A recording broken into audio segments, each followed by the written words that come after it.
কয়টা রেজিস্টার নিবা? এই 3টা রেজিস্টার নিবা, ঠিক আছে? এই দেখো এটার সাথে এটা কানেক্ট করলাম। হ্যাঁ, প্রত্যেকটা রেজিস্টার একটা আরেকটার সাথে কানেক্ট হবে, ঠিক আছে? কানেক্ট হয়েছে? আবার এই যে এরকম করো না, একই রেজিস্টারের সাথে 2 টার্মিনাল দিও না, তাহলে কিন্তু হবে না, সার্কিটটা হলো না, ঠিক আছে?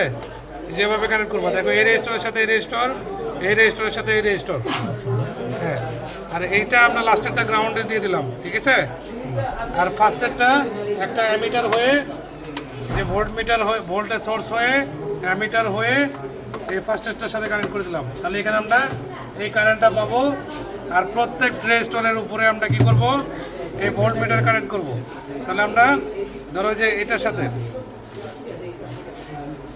সাথে একটা পাবো, রেজিস্টরের সাথে এটার সাথে একবার পাবো, এটার সাথে একবার পাবো, আবার এটার সাথে একবার পাবো।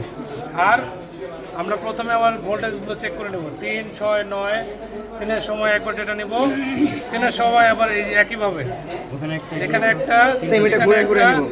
একটা, একবারে এখানে একবার ঘোরাবা, একবার ঘুরে 3 নেবা, 3 নিয়ে সবগুলো ভোল্টেজ নিয়ে তারপরে আবার ঘোরাবা, 6 নেবা, আবার ডেটা নেবা, ঠিক আছে?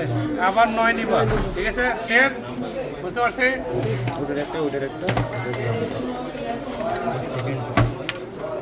এটা শেষ, তাই না? এটা সেকেন্ডটা। দেখো এটা সেকেন্ডটা, দেখো এই প্রত্যেকটার নোড, এখানে ধরো নোড একটাই, কয়টা নোড আছে? দুইটা নোড আছে। এই উপরেরটা হচ্ছে এ নোড, নিচেরটা হচ্ছে বি নোড, ঠিক আছে? দেখো এই যে যেগুলো লম্বা লম্বা রেজিস্টার আছে আনুভূমিকের সাথে যেগুলো আছে